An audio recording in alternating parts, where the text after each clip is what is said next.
Una de las necesidades innatas del ser humano es la necesidad de socializar. Para ello tenemos a nuestro primer grupo social cercano, que es la familia. Y conforme avanzamos en evolución del pasar de los años, se van juntando más grupos y se expande nuestra capacidad comunicativa social. Vecinos, amigos de escuela, amigos del trabajo, entre muchos más. Sabemos que hay varios seres humanos que necesitan más o menos cantidad de personas a su alrededor. Y también depende de su forma de ser o puede cambiar con el paso del tiempo.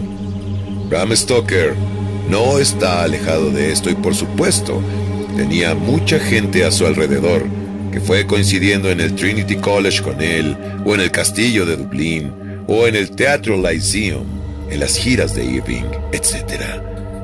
Pero ¿cuáles fueron esas amistades más cercanas y que estuvieron en su recorrido a la creación de su novela? Aquí lo sabremos. Acompáñenos en este top para descubrir los mejores y más cercanos amigos de Bram Stoker. Número 7. Arminius Banbury. En una cena de la reunión de la Sociedad Esotérica de la Golden Dawn en 1892, aunque otros autores mencionan que fue en 1890, es donde se conocen. Y comienza una plática bastante interesante sobre vampiros, en la cual Bram iba a extraer mucha información para la escritura de su mayor novela. En el transcurso de la cena, Banbury, que acababa de regresar de un viaje a la India, le mostró a Stoker un documento muy interesante, el Visumetrepertum, un informe macabro firmado por médicos del ejército serbio en 1732 sobre un supuesto caso de vampirismo en la perdida aldea de Medveja. Stoker lo reclamó como su consultor y como transmisor del folclore balcánico, inspirador del personaje antagonista principal Drácula y del título de la novela. De aquí nace una amistad, ya que también asistieron algunas ocasiones a la biblioteca del Museo Británico, donde Banbury le dio a conocer varios libros sobre la historia de Rumania, en especial de Transilvania. Es muy posible que no se hayan visto mucho, pero las veces que se vieron fueron muy provechosas, y se cree que el personaje del profesor Van Helsing está inspirado en Banbury como una forma de agradecimiento por su apoyo con la información central para la novela. Número 6. Arthur Conan Doyle. Escritor y médico escocés de gran imaginación que se le reconoce a nivel mundial por crear el personaje de Sherlock Holmes. Por el año de 1890, en los círculos literarios, Bram Stoker y Arthur Conan Doyle se conocen. Arthur Conan Doyle era admirador de Henry Irving.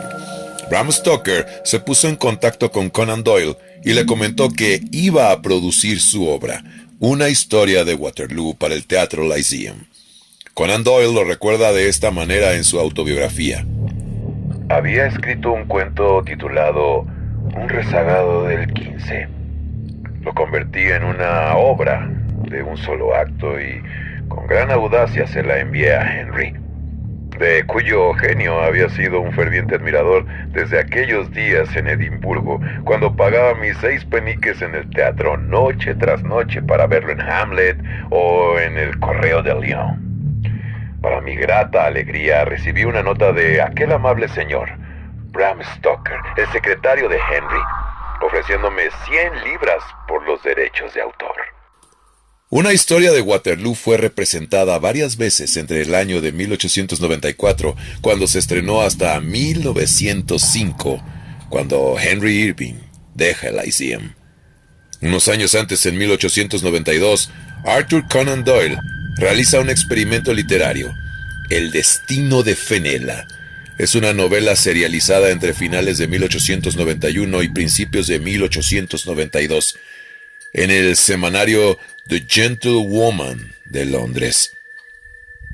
Esta fue una novela experimental con escritura de un autor diferente durante los 24 capítulos. El capítulo 4, Entre dos fuegos, de esta novela fue escrito por Arthur Conan Doyle, mientras que el capítulo 10, así titulado, fue escrito por su gran amigo Bram Stoker. Ya en septiembre de 1907, Stoker asistió a su boda y ese mismo año dirigió y escribió una entrevista con Arthur Conan Doyle, titulada Sir Arthur Conan Doyle habla de su carrera y obra, sus sentimientos hacia Estados Unidos y su inminente matrimonio. Una amistad que se fue consolidando más allá de la literatura. Número 5. Genevieve Ward. Soprano y actriz estadounidense radicada en el Reino Unido. Fue muy amiga de Bram Stoker. Su relación se mantuvo durante una gran parte de sus vidas en el Reino Unido. Stoker, en su faceta de crítico teatral, posteriormente administrador del Teatro Lyceum, admiraba el talento de Ward, a quien vio actuar por primera vez en Dublín en 1873, iniciando ahí su amistad. En su libro Personal Reminiscences of Henry Irving, en 1906, Stoker menciona a Ward, destacando su amistad y detalles sobre sus complicados asuntos matrimoniales tempranos. Stoker se refiere a Ward como una querida vieja amiga, y la condesa de Wherwell en el prólogo de su novela La Dama del Sudario, la cual le dedicó en el año de 1909. Número 4. Ellen Terry. La reina de los escenarios británicos. Es un pilar muy fuerte en la amistad que caracterizó a Bram con esta excelente actriz. Cerca de 30 años de relación, donde lo profesional y la amistad iban de la mano. Sabemos que durante la estancia en el Lyceum, Stoker y Terry salieron de gira varias veces a Escocia, Irlanda, Canadá y Estados Unidos, lo que generaba convivencias de días enteros, junto con el líder de la compañía, Henry Irving. Bram fue muy importante para Irving al convencerle de contratar a Ellen Terry. Más adelante hubo detalles muy importantes que Terry logró hacer cambiar a Stoker, donde una de las principales lo convenció de seguir escribiendo y apoyarlo en la creación de su novela. Terry influyó tanto con su amistad a Bram que se dice que se basó en ella para crear el personaje de Mina Murray en la novela de Drácula. Número 3. Henry Irving. Continuando dentro de la etapa del Teatro Lyceum, entra en escena Sir Henry Irving, el más importante actor de la época victoriana y que forma parte de la amistad de Bram. De hecho, primero fue su amigo antes de ser su jefe. En diciembre de 1876 publicó una crítica favorable de Hamlet, interpretada por Henry Irving en el Teatro Real de Dublín. Una vez publicada la reseña de Bram, Irving lo invitó a cenar en el Hotel Shelbourne, donde se hospedaba, y a partir de entonces entablaron una estrecha amistad. Irving, 2 años después, en 1878, le contrató para ser su secretario particular y gerente del Teatro Lyceum. Tanta confianza le generaba Bram a Irving, que además le dejaba realizar las cenas en el Beefsteak Room, preparaba sus giras, se ponía en contacto con sus colaboradores y personas célebres de esa época, además de responder directamente sus cartas a sus admiradores. Su amistad duró casi 30 años y se terminó debido a la muerte de Henry. Tanta admiración le tenía a Stoker que realizó una obra literaria llamada Personal Reminiscences of Henry Irving en 1906. La gran personalidad de este acaudalado actor victoriano dotó a Bram Stoker para terminar de moldear al Conde Drácula. Número 2. Oscar Wilde. Regresemos en el tiempo a los estudios en el Trinity College. Bram, recuperado de su enfermedad de la infancia, convertido en un joven alto, atlético, participante de varios deportes, además de ser parte de la Sociedad Filosófica. Corre el año de 1871. e ingresa a la misma instancia educativa, Oscar Wilde. Bram Stoker ve las cualidades de Oscar y se lleva bastante bien con él, ya que Stoker se llevaba muy bien con sus padres y eran vecinos incluso antes de ser amigos de escuela. Al entrar a escena Florence Balcom, se convierten en rivales amorosos por la atención de esta hermosa mujer. Stoker es a quien hace más caso Florence. Wilde y Stoker terminan peleando, pero por poco tiempo, ya que después retoman relación más adelante. Durante su amistad se elogiaron mutuamente sus obras más importantes, y se presume que cuando Wilde estuvo viviendo en el Hotel Assas en París, sin dinero, exiliado, solo, en bancarrota, según Barbara Belford, Bram Stoker fue a visitar a su amigo Oscar Wilde y a ayudarle con algo de dinero, justamente tiempo antes de morir. Número 1.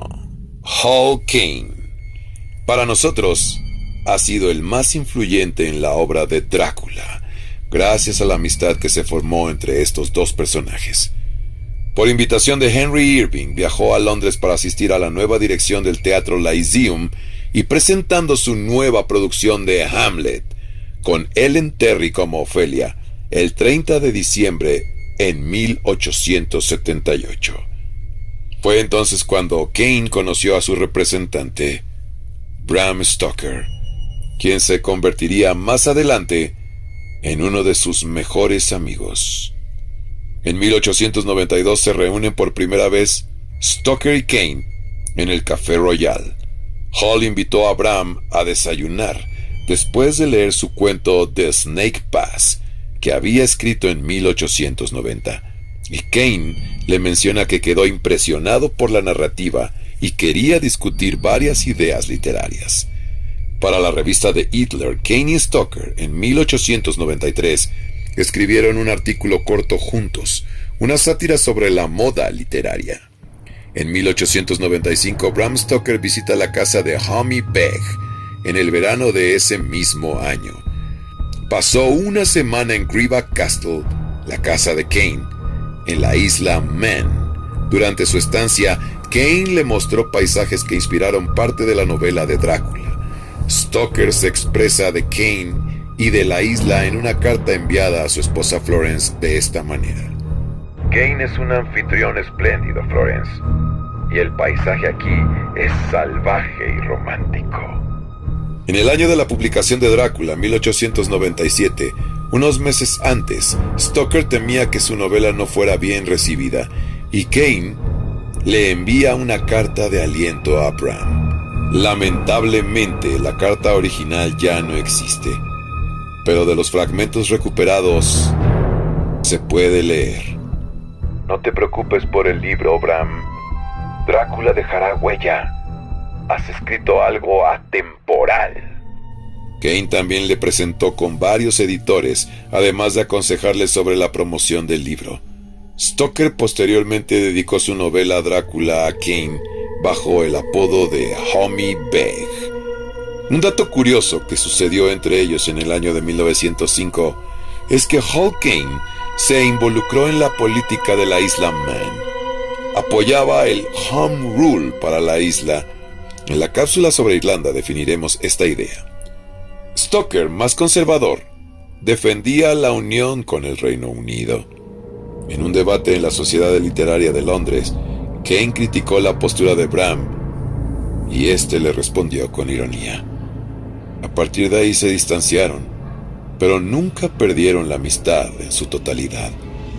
Tanto así que, en el funeral de Bram, además de Hall Caine y Florence, también asistieron Genevieve Worth, Ford Madox Hueffer, Lawrence Irving, el segundo hijo del actor.